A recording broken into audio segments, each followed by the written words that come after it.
So excited to meet with Connor. Connor, I don't want to botch your last name, so please correct me. I believe it's Iddiols. Is that right? Is it pronounced? Iddiols, but it really doesn't matter. All right. Connor's Okay, good. fair. Here with Connor. Connor is a senior account executive at CSA Partners. They're specifically focused on real estate tax incentives. So of course, cost segregation being a part of that, but also just helping property owners increase cash flow by accelerating depreciation and reducing overall tax liability. So we're excited to talk with Connor. We, of course, worked with him a little bit on what our group does and what our focus is, and he's going to tailor some of the conversation for our group, but also give us a high level overview of the real estate tax incentive space and some of the laws that impact us and that we should know about so that we can take advantage of them and run our businesses efficiently. So I will hand it over to Connor to maybe do a deeper dive on his background if he'd like. And if not, we can go ahead and kick.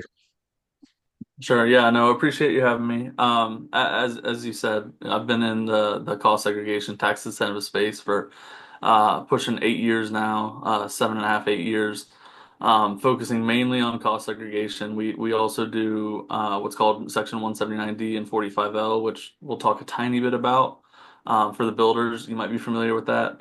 But mainly cost segregation. That really is the biggest bang for your buck when you're looking at tax savings when it comes to residential, commercial investing, flipping, long-term holds, etc. So let me share my screen and let's get going.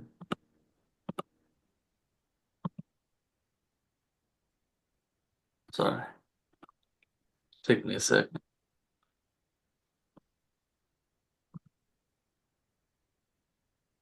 Perfect. Can y'all see? We can. Yep. If you can just go Okay, into perfect. slideshow mode so it expands it. Perfect. Here we go. Um, is it in? It's in slideshow mode. Yeah. Okay, Ready to perfect. go? Thank you. Awesome. As mentioned, maximizing tax real estate incentives. Cost segregation is by far the biggest and most effective way to mitigate your tax liability if you are a real estate investor. Um, it's essentially, a third of everything that a cost segregation firm is able to move into shorter class lives from your property, you're able to take as a direct deduction against your income. Um, and that's massive. Assuming that your goal is to grow your portfolio, not just buy, sell, which is great. Obviously, that's how you grow the capital to eventually hold some amount of properties. Um, but assuming that the end goal is to hold some amount of your portfolio, and mitigate your taxes through that real estate, this is the number one, by far the number one tax strategy to enable that. A little bit about CSA Partners. We've been in business since 2006. We've done over 20,000 studies. We're in the billions of tax dollars saved. Our reports are written by CPAs for CPAs. So at the end of the day, this is a tax strategy, and your CPA is the one who's going to be implementing it. So we tailor our reports to be very, very, very easy for them to process, as well as um, easy for developers and owners to understand what they're getting, where the value is, exactly what the dollar amount they're potentially saving is. And then obviously we provide audit support and defend everything. That's very, very important for cost seg firms. A lot of times folks do not. A lot of times firms will not provide audit support, and that's a massive, massive red flag. So just pay attention if you are interested in cost seg, whether or not they do. I mentioned the three different incentives. So cost segregation is taking the deductions that are typically 39 or 27 and a half years, depending on the property type, and accelerating them. So you're moving as much as possible into 5, 7, and 15 years. Um, when you do that, you're able to take some amount of those deductions in the first year, depending on the bonus depreciation percentage. Right now, bonus depreciation is 40%. It's not great. It's not bad. We do, and I was telling Mark this a little bit earlier. Legislation, the first draft of the tax legislation that just went through the House committee. does mention bringing back 100% bonus. So if you have $1 million property, we move 300,000 of that $1 million property, and it's a 100% bonus year, you're able to take the 300,000 in those deductions in the first year. So bonus depreciation, um, it's phasing out right now, but potentially coming back to 100%. It's a massive, massive benefit if you are investing to know exactly when the good bonus years are, so then you can maximize the deductions. Getting $80,000 in deductions versus 300,000 is huge. 179D is a per square foot deduction for commercial properties, energy efficient commercial properties. When I mentioned the builders might benefit from this, this is really it's a commercial thing. I do see a lot of 179D in warehouses, refrigerated warehouses, and hotels. Um, I know when Mark and I talked, it was mostly residential real estate that a lot of y'all focus on. 45L is a 2,000 or $2,500, sorry, to $5,000 credit per unit built of an energy efficient home. Um, so for new builders, there's potential there for 45L. $2,500 credit's big. It's a dollar for dollar credit. I just want to take a step back. So when you mention Sure. credit, so the credit is different than a deduction, right? So the Yes. deduction reduces your adjusted gross income, for example, like what you will pay a percentage on in taxes, where a credit is actually just money back to you. So for if you had 4 units that qualified for this 45L, that's 10 grand back to you. So if you had a $20,000 tax liability, you would then effectively just have a $10,000 tax liability. So that's a big Right. deal. Yeah, it's And dollar then for you, dollar. yeah. Sorry to cut you off. Yeah, it's dollar for dollar a credit. So the deductions, like I said, if you get $300,000 in deductions, you're lowering your taxable income by $300,000. That's not going to be $300,000 in tax savings. If you're at a 35% rate, it's just over $100,000 in tax savings. So that's the difference. The 45L tax credit is a dollar for dollar deduction. So or dollar for dollar credit. So if you have 150 units, then getting $300,000 or so in actual credit against your tax liability. But I just have one more question about cost segregation, just to frame it up for the group. So you gave this example of like $1 million, I think, in exits, and then 300,000 or $1 million in portfolio value or asset value, and then 300,000 in potential deductions in year one, right? So I'm trying to think, in the case of our businesses, developers, rehabbers, where it's really short-term income based, right? So we do 4 properties. Let's say each property we make $70,000 on. So we make $280,000 across the 4 flips that we did. But in your example, right, if we had kept a sizable amount, right, maybe 1 or 2 of those assets, we could potentially offset that $280,000 in income just by keeping one of those assets, right? Because we're taking 30% of that asset value and depreciating it in year one. Correct. Yeah, and it could be keeping one of those four, or it could be maybe pulling the trigger on a fifth that maybe has a higher Sure. basis, and Yeah, and that's good. choosing what you want to hold a little bit more specifically than what you want to rehab. Okay. And that's kind of the discussion that I like to have whenever I discuss properties with folks is, you can buy a quadplex, a duplex that you're going to hold and it's going to perform well, but could you buy a retail strip center and make more money? Could it be a better property deductions wise for you to take higher deductions? Could it be, there's different ways to plan depending on what your goal is. Maybe you want to acquire small commercial properties and 1031 into a massive one 4 or 5 years down the road. Well, then picking those that are going to add the most value long term, it really comes down to understanding what you need with your tax strategy and then optimizing it. Um, when I say 30% moved, that's just realistically what we see in the residential space on average. Just for you think a suburban single family home, we see 30% moved. between land improvements and personal property. If we're looking at a car wash, for instance, or a gas station, car washes, the entire purchase price gets written off in the first year if it's bonus, 100% bonus. The entire property is a 15-year property, and the entire thing, if it's 100% bonus, gets written off. So you could spend a much higher amount on a car wash, but you're going to be able to write off the entire property as opposed to 30%. And there's kind of properties that kind of fit that mold. I mentioned gas stations.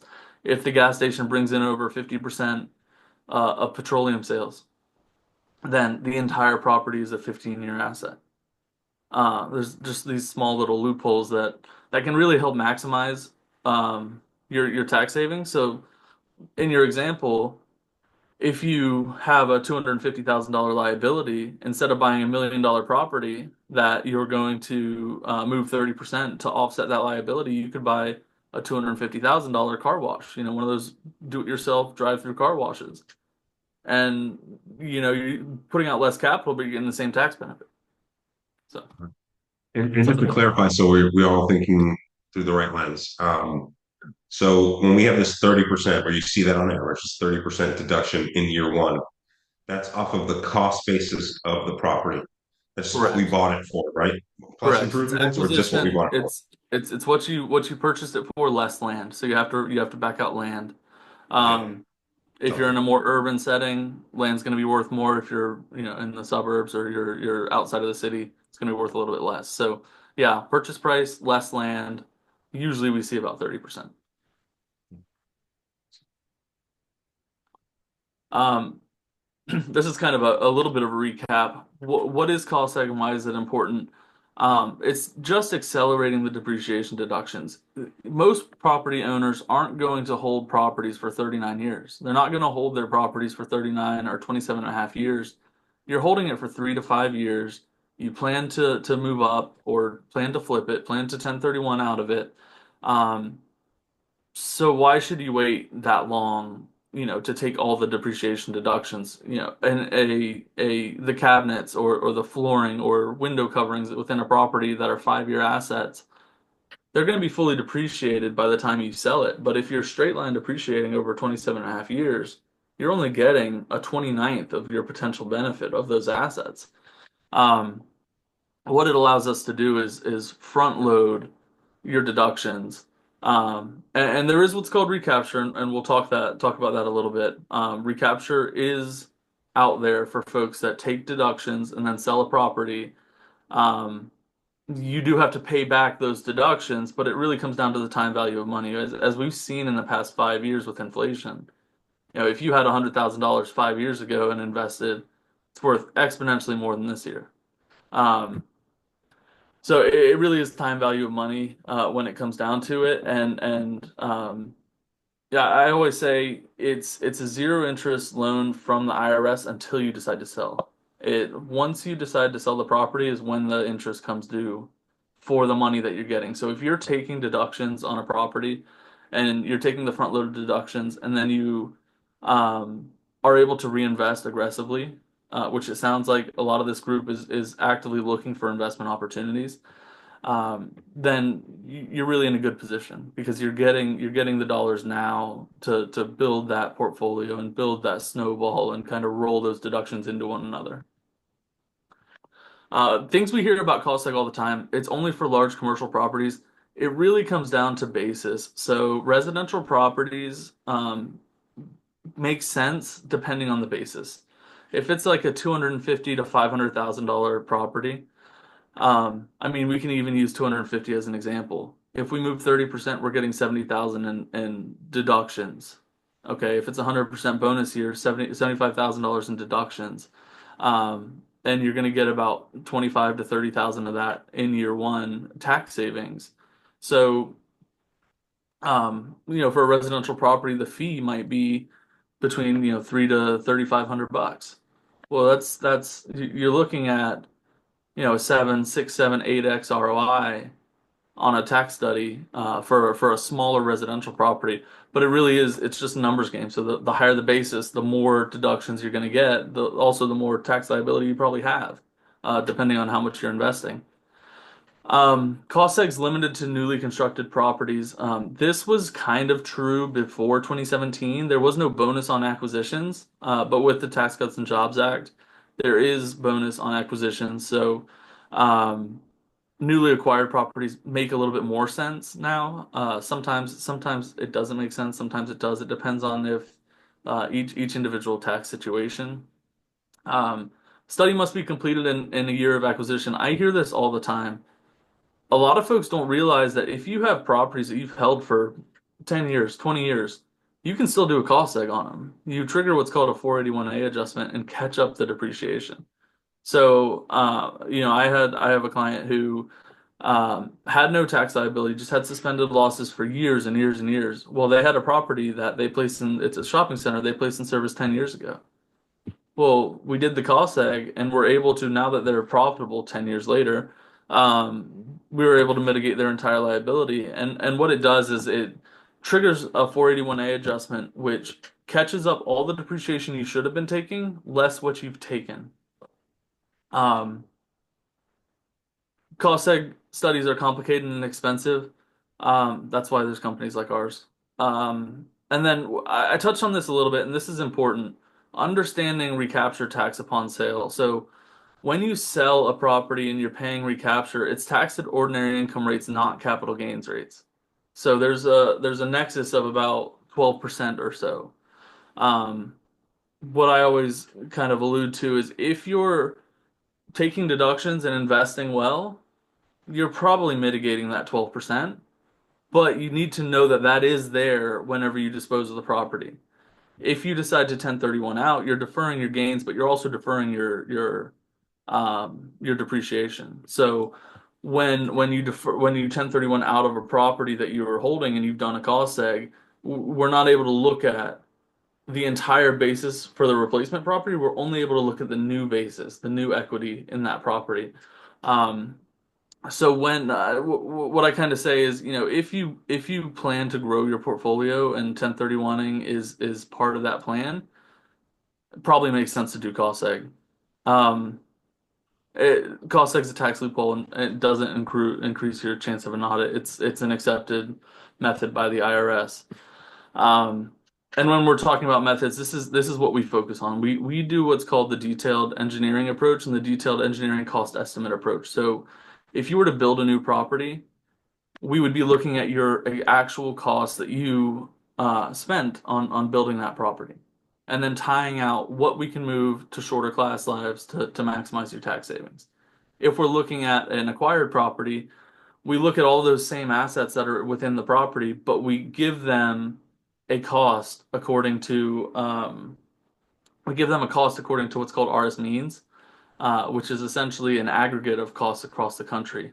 So we're rebuilding the property piece by piece in order to give you the values for those accelerated assets. Um, Before you move on, I have a quick question before we get too far away from it. So you mentioned yeah, this idea of recapture. Can you just yeah, explain that to the group? Because I don't want that to be overlooked, right? What is this yeah, idea of recapture? Because many of us, we may take advantage of this and depreciate in year one, but then 2 or 3 years later have a liquidity need and have to sell that property. So I think it's important to know that so that way we can right. plan when we're taking advantage of the strategy. We really have a long-term perspective and hopefully are also thinking about 1031 exchanges to continue to defer and reap the benefits.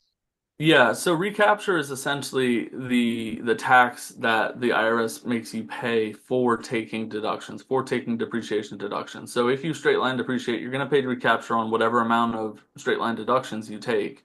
When you do a cost seg, you're also going to pay recapture on whatever dollars you take in deductions.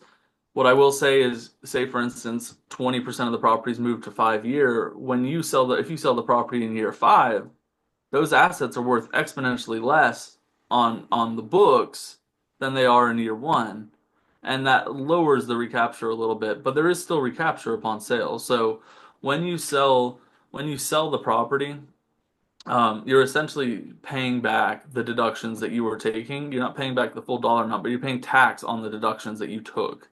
And like I said, that tax is at ordinary income rates, not capital gains. It's this idea of there's really no free lunch, right? And this is a great benefit for Right. you in terms of cash flow. And you can potentially take advantage of it where it helps you accelerate and build your portfolio much faster, right? And at a much greater pace. But ultimately, if you are still short term and you're thinking as an investor, you're going to have to pay the piper eventually, right? So it's something to think about. This is a great strategy for portfolio builders, but you really only fully take advantage of it if you have a long-term perspective in your investment plan, right? In your portfolio. Yeah, exactly. Perfectly put. Um, Any other questions for the group about, I think that's super important. Recapture. Any thoughts? Maybe somebody has experience with this, but or any questions for Connor? I have a question.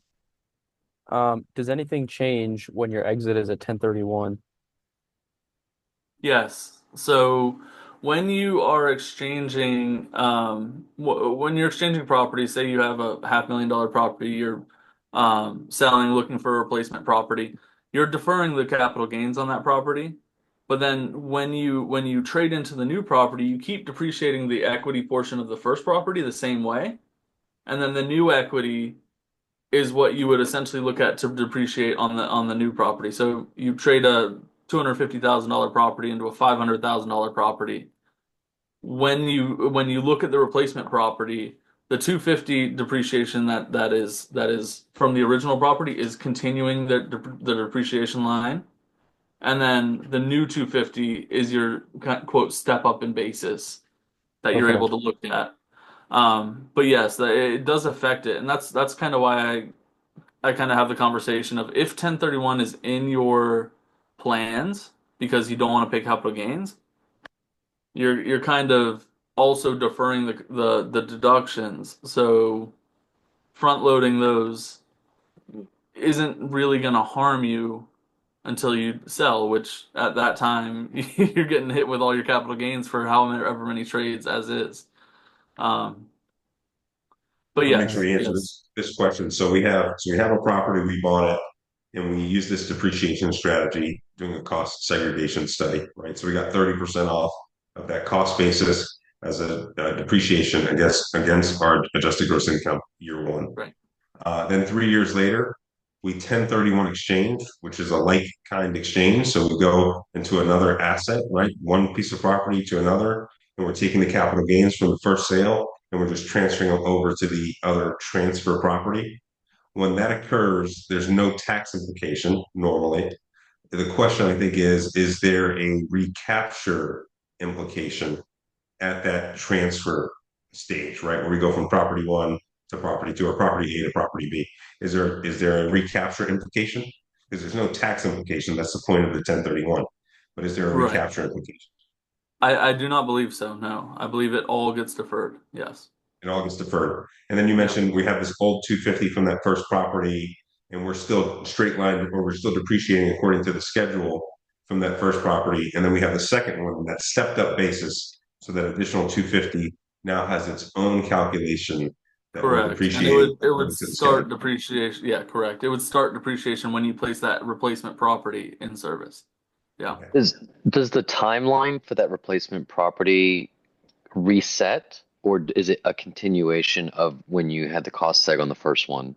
It's a continuation. So like there will be a difference in the excess basis and the exchange basis when you're looking at depreciation. Yes. So okay, so the continuation, like we gave the example of the $500,000 replacement property and 250 from the, I guess, the first property. It's a continuation of the first 250, and then does it start the ticker over again on the second half, the replacement cost of The 250 on the, excess, yeah. yes. Okay. Yes. Okay, that Yeah. makes sense. So, and what happens, what ends up happening is the 1031 basis and the replacement basis get blended within on the CPA Sure. side. They end Yeah. up the basis ends up getting brought down to match the excess basis and the replacement costs, Mhm. and then that's what you move forward with on your depreciation schedule. Okay, so they blended at one time, and then that is now where you're at moving forward. So do they blend the timelines as well? Good question. I'm not sure. I'm not gonna I'm Okay. not gonna speak on something I'm not positive about. I know what it does on the 1031 side is you continue depreciation on with the exchange basis, and Hmm. then you have the excess basis, and Hmm. then when they essentially scope down the basis of the entire property to combine Hmm. them, Hmm. I don't know if it starts the 39 years, the 27 and a half years over, or if Sure. if it some portion is halfway through depreciation or not. So Yeah, because I would assume that it would lower the basis as a whole of the property and then restart in as a 39-year asset or 27 and a half year asset. what makes the determination of whether it's going to be 27 or 39? Sure. Residential properties, so multifamily, single family home, Sure.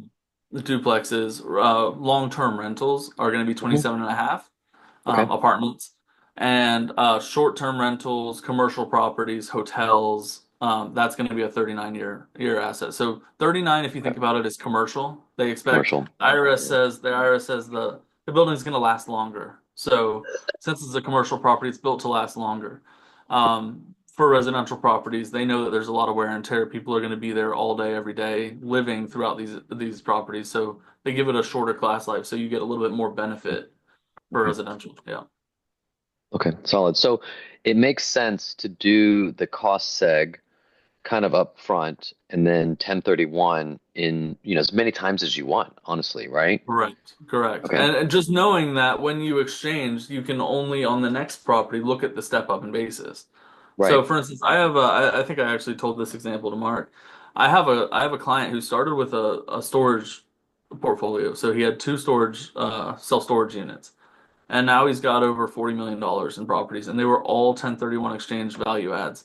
But they all started from these two properties. Wow. And it was probably a $10 million basis between the two properties. They were large Yeah. properties, but Yeah. he's been growing his portfolio and just adding capital when he can or doing renovations when he can. That is also fresh capital. So if you exchange a 200 or $500,000 property, say, into a $500,000 property, and maybe Yeah. you go from single family home into a retail strip Commercial. center that you like, but then you do significant renovations, that's fresh basis. It's a fresh Yeah. basis that you're not necessarily having to, pay for a more expensive property, but you're adding basis to your property and you're adding value to your property by doing those renovations to, if you want to stabilize the asset or if you have maybe you have tenants or something that are going to vacate, so you decide to Hmm. renovate their units or pay for their build out. Hmm.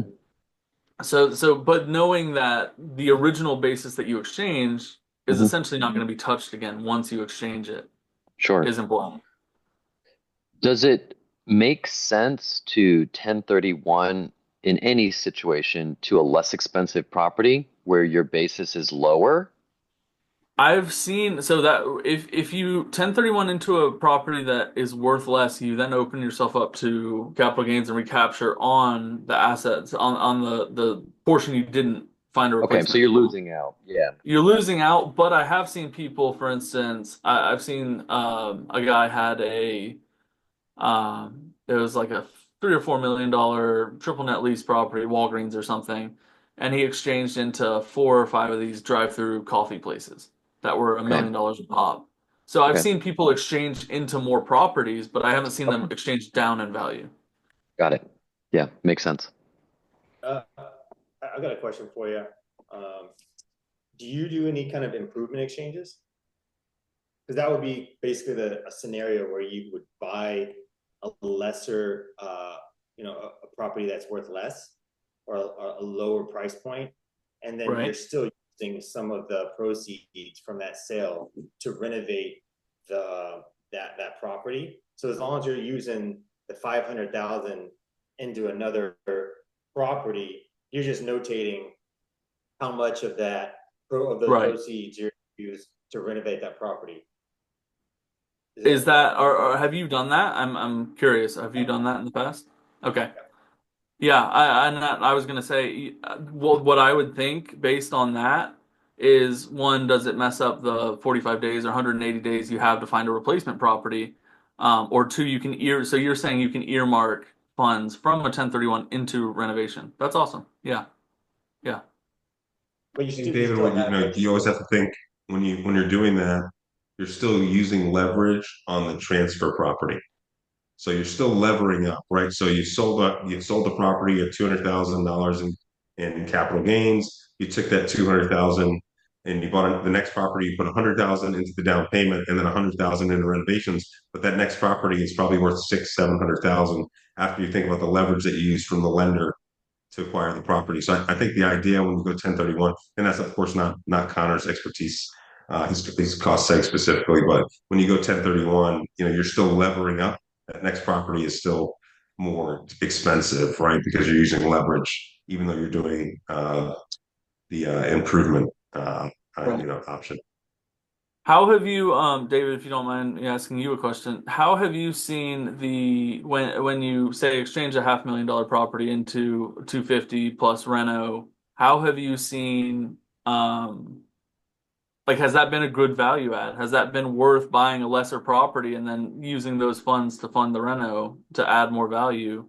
Has that been yeah. successful? I'm Yeah, because you don't have to, like, if you're kind of to what David was asking, because if you exchange $500,000 property into another $500,000 property, then if you want to renovate it, you got to go look for more funds somewhere right. You else. got to find more capital. Yeah. But instead, you go and look for a property that's distressed that may be worth 700,000. You buy it for three, you put two into it, and now you just created so much more equity. It's almost like Yeah. fuel on a fire, by using those same amount of funds. So it's just a way to kind of accelerate that equity stacking, right? Mhm. Right. No, that's awesome. That's 500 great. to And that's 500. Yeah. I was gonna say that's great, and that's good to know on my end that you can do that because I would have thought that that time limitation would stop that, but that's awesome. But yeah, probably something more for a 1031 firm to be an expert on, but um, no, that's a great strategy if you are doing it. Um, when any other questions before we kind of dive back into this a little bit? Um, when we're looking at a property, we're looking at the building, that's a 39 or 27 and a half year portion. We're looking at the personal property, which is the 5 year portion, and um, we're looking at the 5 year property, and then we're looking at the 15 year property, which is the land improvements. And when we discuss personal property, it's really anything within the property that can be removed without damaging the property. Mm. Okay. So if you think of like light fixtures, you have lights throughout the property. You have your actual lighting, then you have recessed lighting. You might have uplighting, um, maybe a ceiling fan with lighting. That would be one of those personal property assets. When you look at towards a kitchen, you're looking at cabinetry or appliances or flooring or crown molding. Those can all be removed, and the structure itself is still the same. So just keep in mind, when you're looking at a property and you're thinking about potentially doing a cost egg, um, think about what is within the property and how, if you have a building, a house that's just, concrete floors, you're not going to get any flooring benefit from that. You're not going to get any 5 year benefit from concrete floors. You can't tear up a concrete floor, but you can tear up LVP, you can tear up vinyl, you can tear up you're able to pull up carpet or wood that's not nailed in. Um, if you have a pool, for instance, a pool is going to be great for the 15 year. It's going to be a really big 15-year asset for depreciation purposes. Pools right now. I know y'all are in Florida. Pools are expensive to put in, and that cost gets passed. When we're doing an estimated cost seg, that cost that when you acquire a pool, when you acquire a house with a pool, gets the 100,000 plus realistically for a new pool gets passed to your depreciation. So just planning exactly when you look within a property, what you're trying to you can look for certain things that are going to benefit you more tax wise. And then here's just some examples. So land improvements, as I mentioned, pools, really nice landscaping, retaining walls, irrigation systems. I mean, Florida, everybody has irrigation systems. I'm up in Birmingham, Alabama.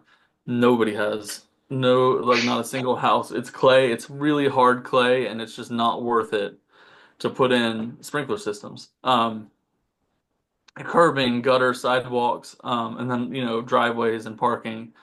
Um, and then items that you would typically think would be left in the building, the steel structure, the roof, the walls, the HVAC. You can't take the HVAC from a dwelling unit and say, this is still a place to live. It's just not functional like that. You can't take the bathrooms out and still pass code. And then here's some of the 5-year assets I just mentioned. So this is a case study, and admittedly, I wanted to get a replacement one that had a lower basis because this is a commercial property with a $1.325 million basis, and I wasn't able to do it in time. So this property we're looking at is $1.325 million. It was placed in service in 2024, and it's a current 2024 tax year study. Based on these numbers, you're gonna have to take my word for it. 30% was moved to shorter lives between 5, 7, and 15 year. And what that looks like in comparison to, and let me zoom in a little bit here, maybe. Oop, too much, sorry. Yep. Okay, so what that looks like in comparison to straight line depreciation for that same property, if you don't do a cost seg, what you're going to get every year for 39 years on this property, 27 and a half years on a residential property, would be 16.9 the first year. It's a partial year, so you get a partial amount, and then 33,974 consistently for 39 years. Okay. If you do a cost seg, the numbers change a little bit. So you are essentially giving up $10,000 per year in 39 year in order to get this front loaded section right here. And what that looks like, this is without bonus depreciation. What that looks like is a first year deduction across 39, 15, 7, and 5 of $59,000. A second year deduction of 103, 78, 63, 59, 48, and then it kind of fizzles out. So you'll see that eventually it comes out to be less. You end up making less, and it's actually after this. You end up taking less each year. So like I said, we're not getting anything extra. There's no extra depreciation coming. What we're doing is moving it to the front because this amount, these dollars will save you more now than they will over 39 years. Oh, sorry. Go back real quick, Connor, and zoom in Sure. again to that table. I just want to make sure everybody catches it. You can zoom in on the table one more time. Yeah. So if everybody looks at tax year 2024, they're at the very top. And then you go across the line and you start to see those blue boxes. You see 39 year, 15 year, 7 year, 5 year. So what Connor did, what the study did, was take different components of the project and divide them by 39, 15, 7, or 5. So, for example, he had a previous slide that said, okay, these 39-year calculations, that's like the structure and the this and that, right? There was a list of things that fall into that category of being depreciated over 39 years. And then they added that all up for this particular property, right? They summed all of those things that qualified for that 39-year calculation. They added them up and then they divided by 39, right? And then that's what they got for that line. And they did the same thing for the different components of this particular property. And they had their 15-year category and their 7-year category and their 5-year category. And then they added all of those up together, and that's what gave you this depreciation in year one, right? That's what accelerated it, is that these calculations for the different components of this particular property. So you got 60,000 in this case of 2024, 59,000 and change. You have 60,000 instead of just a straight line depreciation of, let's say, 17,000, right? Correct. Is there any tax implications, let's say year 3 or year 2, you sell this property? If you Yeah, take, Yeah, there is recapture tax, and we touched on that a little bit. There is what's called recapture tax. So what you've taken, you would pay taxes, and like as I mentioned before, it's taxed at ordinary income rates, not capital gains, for what you've taken in deductions. Got it. Yeah. But I think that's super important, Mark, is this is what you're doing as is if you do nothing.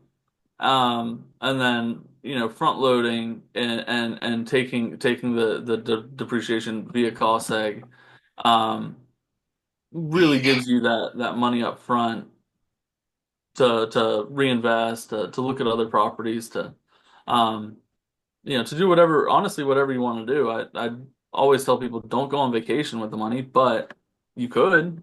If you're not paying taxes, you can do whatever you want with your money. But realistically, if you're going to do something that opens you up to an adverse tax liability like recapture, you want to be investing well. Um, we're going to look at the exact same example with bonus depreciation, I believe.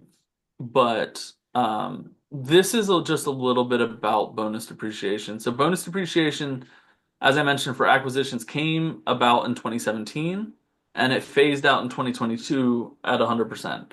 Um, every year since 2022, it goes down 20%. So we're sitting right now at 40%. If Congress does nothing, 20% next year, 0% in 27. As I mentioned, the first round of bills for the tax law that just came, that they literally just put through committee, shows that they're planning on bringing back 100% bonus till 2029, I believe it was. Um, and what's eligible for bonus is any property class life that's under 20 years. So that's going to be the land improvements. That's going to be the 7 year, which is coax cables and Wi-Fi and telephone cables, and then the 5 year, which is going to be your personal property.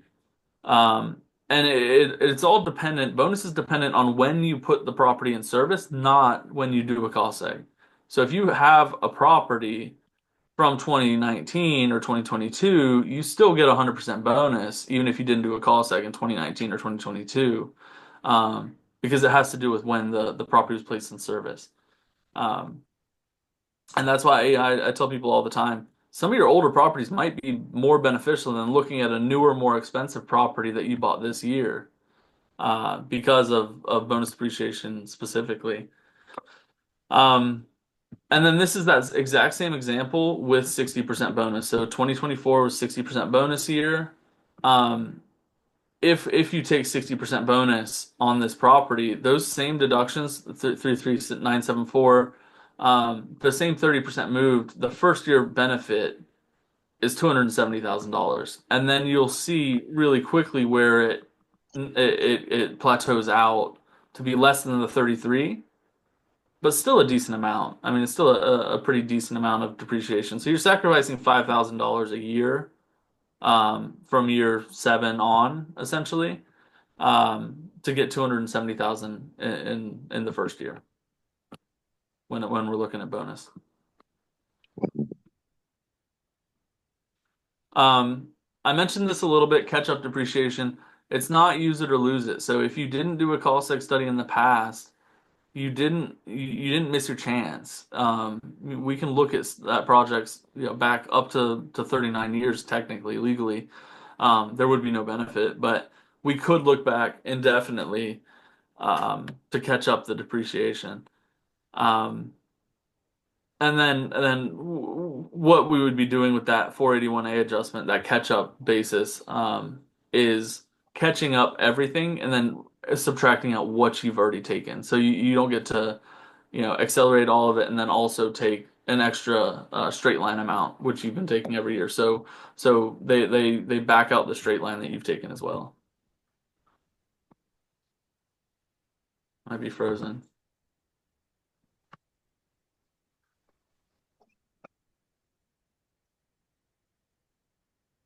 Sorry. Froze there for a second. Um, yeah, things to consider with cost seg. What type of properties are worth looking into?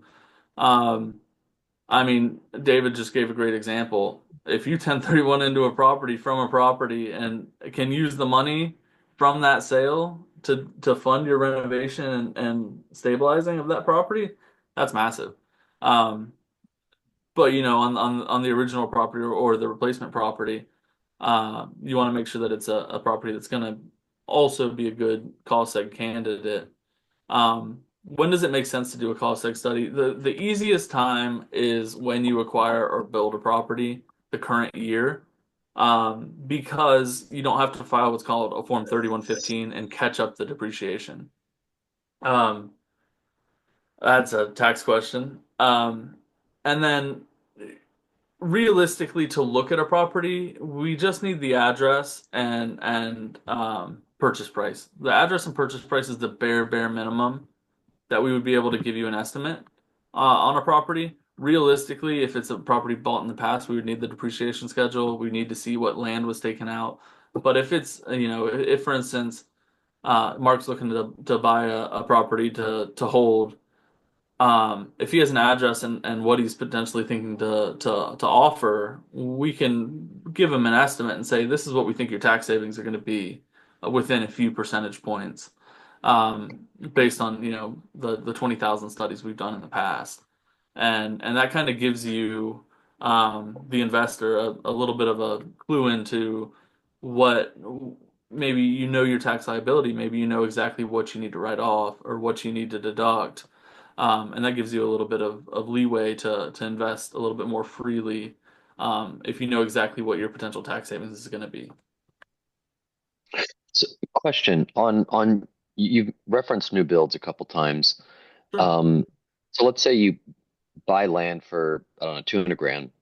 Yep. You spend $400,000 on a new build and it's worth a million. Keep it simple, Mhm. right? So you have just realized $400,000 in equity immediately. The Yep. cost segregation number, let's say we do that, you essentially have $1 million property and you come in to do the cost seg. Is that going to be on the full million or is it going to be on the 200 and 400? It would be on the 400. The 200 land is non-depreciable, so the land would Okay. be separate. It Okay. would just be on the 400. Yes. Okay. But specifically, it wouldn't be on 800 because the property is now worth $1 million less the $200,000 for the land. Correct. It's Correct. only the 400. It's only the actual real money and equity you have into it, Okay. that we use for the basis. That's why I always tell folks, and this group might actually benefit from hearing this. Sweat equity, as great as it is for your gains, your capital gains and your flips and your the money that you're Hmm. going to make on a property, does not Hmm. help you tax wise. You're not Okay. charging, you're not charging yourself what you realistically would be if you were paying a contractor to do a lot of the work that you're doing. Um, and that's exactly why you do it. I wanted to clarify something, Connor, because in David's example, he spent 200 on the land, and he financed the build for 400, and now it's worth a million. So 600 was his cost basis, but a million is the asset value. So 400,000 is the equity. But you're saying, hey, you actually can only depreciate the 400, right? The Correct. money beyond the land purchase, right? But Yeah, if we're buying a resale property, an existing property, and we're not building, for example, we can go buy $1 million property with a $200,000 down payment, a 20% down payment. We can buy $1 million property, and then in that case, get the property value minus the land value, right? Or I'm sorry, the cost basis minus the land value, and then depreciate that amount. So you can potentially, you may get more tax benefit as an example for buying a resale, right? Buying right, an existing structure, given that the land value is not the greater proportion of the overall value. But so that's something to clarify, right? It's like you're giving this build situation and you're saying, wait, that doesn't quite make sense. It's not giving me the best tax benefit. Although, hey, I would argue 400,000 in equity that I'm not paying the taxes on is pretty fantastic. right, But the other idea is like, hey, if you want to be, tactful in a pinch, end of year, making a purchase for the sake of tax benefits, you can just lever up, right, and put a down payment, a minimal down payment of 20% and finance a whole rental, a long-term rental as an example, and get the right. full depreciation, right, on a greater amount. So keep that in Correct. mind too.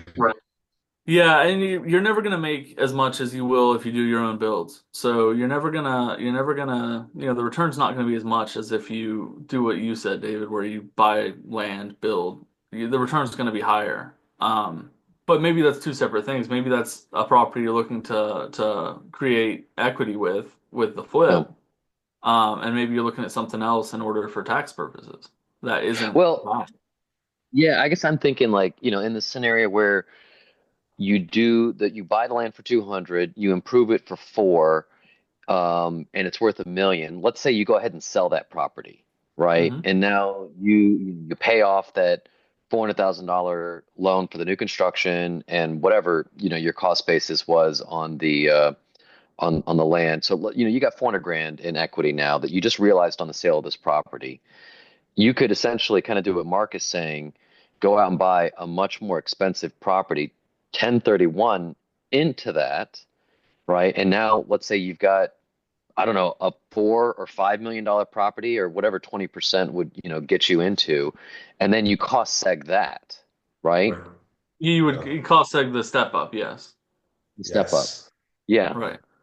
Yeah. So I see what you're saying. Taking the original and leveraging it into a larger Leverage. property for tax reasons. So the first is where you build your equity. Second is where right. you get the tax savings. Yeah. And Yeah. then you, I you mean, take, it's a yeah, you take all of that. Yeah, and you put it in there, and you can still use OPM, right? Yeah. Is that if you're borrowing it and that goes into the purchase, right, of a more expensive property, then that all gets cost segregated, right? correct. The cost basis itself. So the lender is giving Right. you money as an Right. individual or as an LLC. They're giving you money to acquire the property. They are not actually acquiring the property. It's still you, Right. the business, the individual. So the tax savings for that cost basis of that property, they go to you, not to the lender. So that's the leverage, using, to your point, other people's money, OPM. Using other Yeah. people's money really gives you this huge tax benefit because it's as if me, Mark Toro, bought the property, but I didn't. The bank bought 80% of it. I only really Right. bought 20%, right? But I got the full tax benefit on the cost seg study because we're using that whole cost basis minus land. Yeah. Especially when you're going in at 20%, which is very reasonable to expect for conventional lending on really just across the board.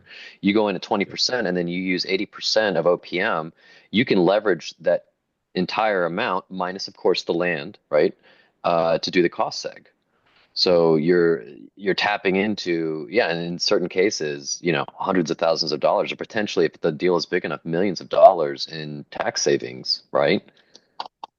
Yeah, and I would just say, keep in mind that recapture that we've talked about. So if the Right. plan is to hold that property, then Yeah. absolutely. But if the plan is to, leverage that $5 million property into a $20 million property, then I mean it kind of gets we reach back to the recapture, we reach back to 1031s, it kind of comes back to all that we talked about already. But yeah, I completely agree. If that's a way to, because you're gonna have taxes on that. Well, if you 1031 out of that original property, you won't be paying the capital gains. But assume you don't 1031 out and you just have a straight sale Hmm. and then like you said, OPM the rest of the $5 million property with the gains from that sale. I mean, that will mitigate that 600,000 or so in capital gains that you had. I'm pretty sure that would mitigate that entire amount if you're looking at a $5 million property. Would it make more sense not to 1031 into a new property and then do the cost seg, or would it make more sense to 1031 with those new profits and then The The salesperson in me wants to say that it doesn't make sense. It makes more sense to take the deductions, but I really think that 1031ing always makes more sense than chasing deductions, if I'm being honest with you. I think the dollar for dollar tax savings for not paying capital gains is worth more yeah? than the deductions against your taxable income um, Would that, I in the guess in my the long question is, run. does it preclude you from doing the cost seg if you 1031 into the new property? It doesn't. We just can only look at the step up in basis. We can only look at, so you sell the property Okay. for 1 million, Yeah. then the Yeah. million of the five, a 1 million of the 500 mil or 5 million property is Yeah. now not able to And be yeah, looked at because of that, because it's locked up in that 1031 exchange. Yeah, okay. And so then you could only do the cost seg on the remaining four. correct. Less I land. understand. Less land. Yeah. Yeah, yeah, I understand. Okay. And So Connor, it, you, yeah, sorry, yeah. sorry to beat this up. Sorry to beat this up. Let's All say right, the go for it. $5 million property is the land is worth $1 million and the improvements are worth four, just for simplicity. Right. So you 1031 into that. Can you use your Does that mean 1031 money for the yeah, allocate it's the like land? well, it's like you can't look at the land. It's like okay, that's fine. We 1031 into that, so we could do the full four. Or how does that break up? No, it's proportionate. So it'd be proportionate Okay, to, yeah. Good question. understand. I people every time I run into a Yeah, 1031, people are asking the same thing. Yeah, why can't I just yeah. have all the land be the 1031 money? Yeah, you can't, Okay, so unfortunately. then it would be yeah. So let's say in that scenario where a fifth of the value Right. of the property is the land, and you'd have to do 4 million minus a fifth of 4 million, and that's what you could Correct. cost seg. I understand. Correct. Thank you. Cool. You had mentioned on the pre-call, it was, and I forget exactly the mechanics, but there's a special incentive for short-term rentals. And Oh, I want to make sure yes, we yes, tell this. yes. There's a few folks on the line that own short-term rentals, so I want to make sure we cover it. What Yeah, it is. so it's very important also to touch on the fact that this is with the assumption that you're able to use the deductions generated. This is with the assumption that this is able to go against your active income, or you have enough passive income that these passive losses would offset the passive income. So for folks that are higher net worth or W-2 employees that are just buying properties on the side, those are passive investments for you. That's not your bread and butter. That's not where you're actually making your money day in and day out. You're not a real estate professional per se, which is kind of the qualification for what allows for real estate activities to become active deductions or losses. Um, what the IRS has allowed is for short-term rentals that have an aggregate stay of under 7 days, average stay, sorry, of under seven days per year. So you can have a 30-day stay and then 29 one-day stays, and it'll offset down to under a week stay.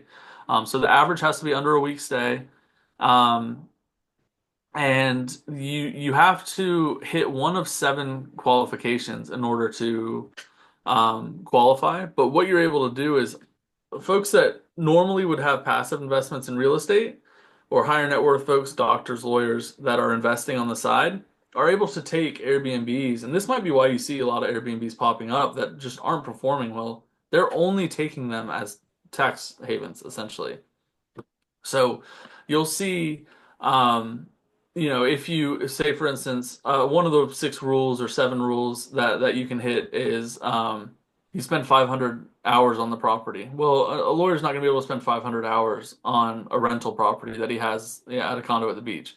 Um, but one of the rules that you're able to hit is you spend more time on the property, working on the property than any other person at all. So that's your property manager, that's your cleaners, that's everybody that touches the property. What I always tell people is if you're buying a property and you're positioning it to sell and you're involved in the renovation or the build out or um, a startup of that property, you're gonna hit that rule. And also, if you time the year right, you could essentially make it so it's impossible. If you say you place it in service in November, you're the only person working on it.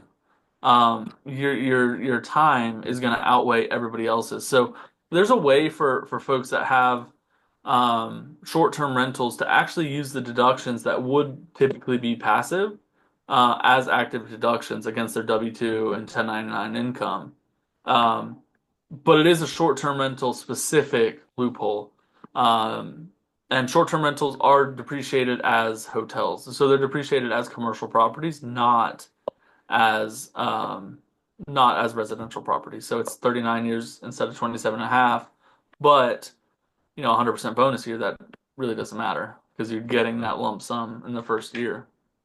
Um, So I think this is super important, and I want to make sure we all caught that. So we didn't talk about this at length, but so you said you have to have this real estate professional designation on your tax return, which basically says that real estate or your properties are your primary function, right, as a professional, right? So you Correct. spend more time managing, working on acquiring your properties in your property business than any other line of work. So, many of us on this, some of us on this call do qualify for that, right? Like this, that, for example, that's all I do is work on projects since I left my Cooper job. But a lot of us, we do, we have a day job, if you will, or we have other careers, right? Highly paid professions, etc. So in the case where you have these other incomes as your primary income, and you're not a real estate professional, you don't have that designation on your tax return. Connor, you're saying that this loophole for short-term rentals, we can potentially turn our properties that we own, consider them as short-term rentals and rent them that way, and then qualify for some of this cost segregation benefit that we've been talking about all day, right? Correct. And I can send out, I'll actually send you it's just a one pager with those 6 or 7 rules that are outlined. There's some really easy ones to hit. And you only have to hit one of the 6 or 7. I can't remember if there's 6 or 7 right this minute, but um yeah, and that's one thing for folks that don't have real estate professional status that is, if you're doing, say you want to do a cost seg, but these are all passive investments, you're not going to be able to benefit to offset what your actual tax liability is on, which is your job's income. Um, there is one other thing I'd like to touch if we have 2 minutes. Um, it's called qualified improvement property, and David might have ran into this with his properties, but um, it's any interior non-structural renovation done to a commercial property. So commercial only, not residential, but any interior non-structural renovation done to a commercial property after it's been placed in service ever, not placed in service by you, is eligible for what's called QIP, qualified improvement property, and it receives 15-year treatment, eligible for bonus. So when I talk to higher net worth folks that are looking to buy, say, a condo at the beach, they want to buy a condo within a condominium association, and they're looking at a $900,000 condo or something. What I always tell them is if you can buy a $300,000 or $400,000 condo and then put 500,000 into it, you're going to get 500,000 in tax savings, 500,000 in deductions because of QIP, because it is considered, short-term rentals are considered commercial properties. And when you do these renovations that are non-structural, they're non-structural inherently, aside from exterior facing doors and windows in a condo, because you don't actually own any of the land. You don't own any land improvements, so they have to be interior to your unit. Um, so what I tell people is if you plan to buy a distressed property and have it as a short-term rental and renovate it and bring it to a good place, you're going to get better tax benefit through QIP, qualified improvement property. And if you own commercial properties and you do renovations, they also get QIP. So it's not just something for short-term rentals, but it is something that short-term rentals do get to qualify for because they're considered hotels. That's an interesting point. So, you, because it's a condo, there's no subtraction for the value of the land? It depends. So it depends on the condo association. If you look at certain condo docs within associations, they Uh-huh. do have land value. It really comes down to 2 different things. You have to look at what is common ownership within the condo association. What do the bylaws say that common ownership owns? Is it just hallways and common areas within the buildings, or is it all of the land improvements, the pools, the parking? Um, if it's just the halls and stuff, a lot of times a separate entity owns all of the land improvements. They own all of the land that it's on, and the condo association itself essentially just owns the condo buildings. Right. They're related entities, but they're not actually together. So when you buy a condo, you potentially don't have a land value, and you Yeah. can find out by looking at the property on Property Appraiser Bylaws. website ahead of time to see what the tax value is for land. Um, And it really just comes down to the situation within condos. But yes, I've seen that many, many times that certain condos situations, specifically the bigger ones, there is no land value because they Yeah. don't actually own any land improvements or land, any portion of the land. A whole different entity owns all of that and maintains all of that. It's like a Yeah, it kind of like a makes triple net situation. yeah, it makes me think about like skyscrapers in New York where somebody owns the land and then, a builder comes along and does like a 99-year land lease and then Right. just puts a skyscraper up on it. And then after 99 years, they're probably going to knock the building down anyways and build something that's more modern. It's going to outlive anybody anyways.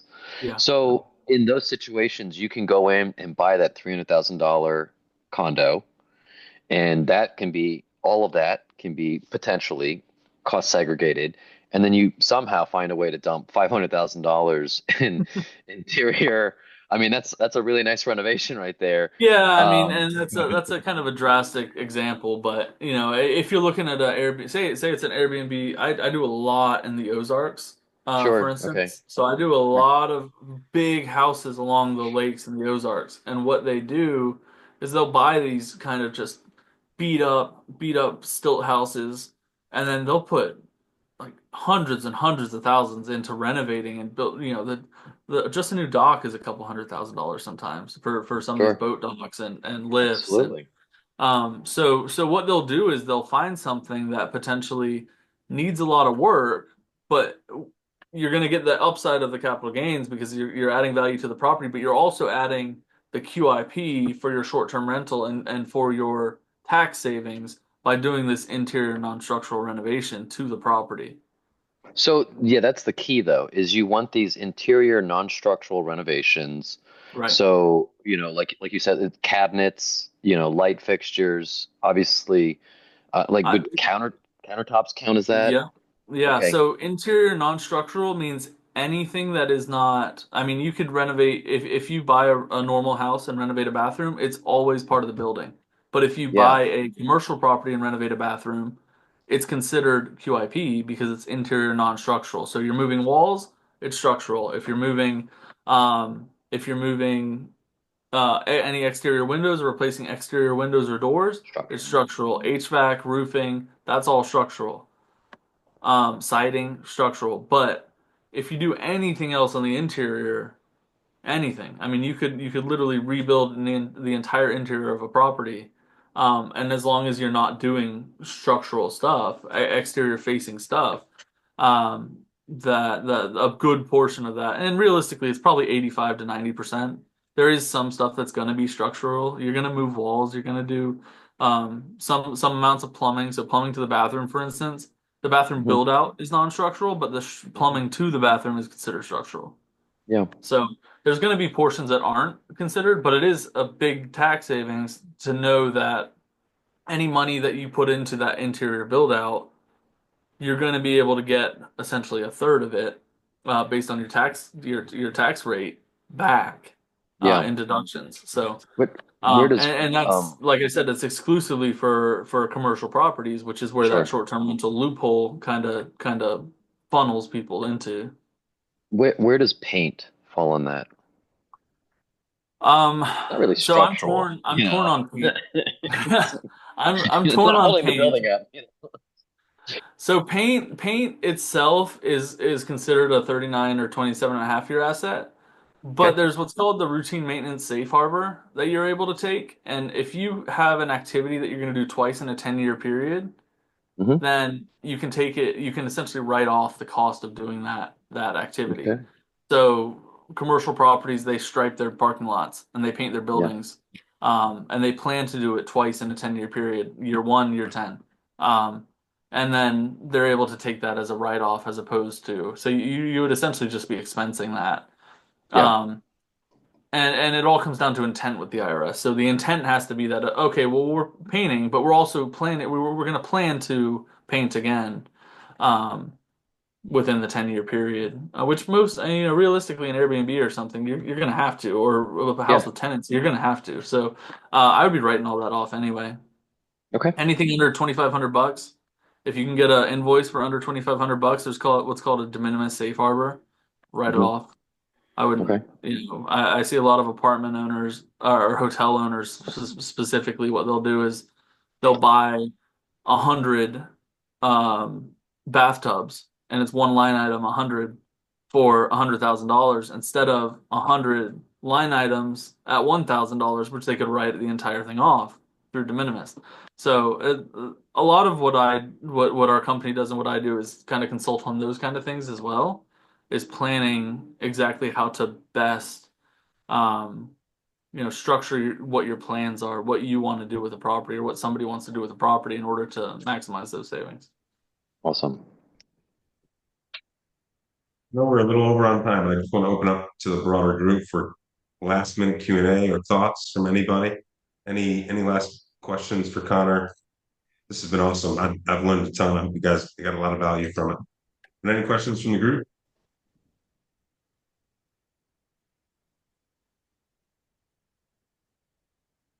All right. Yeah, thank you so much, Connor. It's been super educational. We we will shortly try to send some business your way when we have the need for cost seg. We are continuously preaching in the group, hold more properties, although many of us are flippers and developers doing spec properties. I think that the real equity is in the hold, right? So we want to bring business your way. We appreciate all your wisdom here on today's call, and thank you everybody for joining and staying through. Hope you got some value from Connor's excellent presentation. We'll see you all soon. Connor. Thanks, Thanks, Connor. Connor. Connor. Appreciate Thanks so it. Thank much. you all.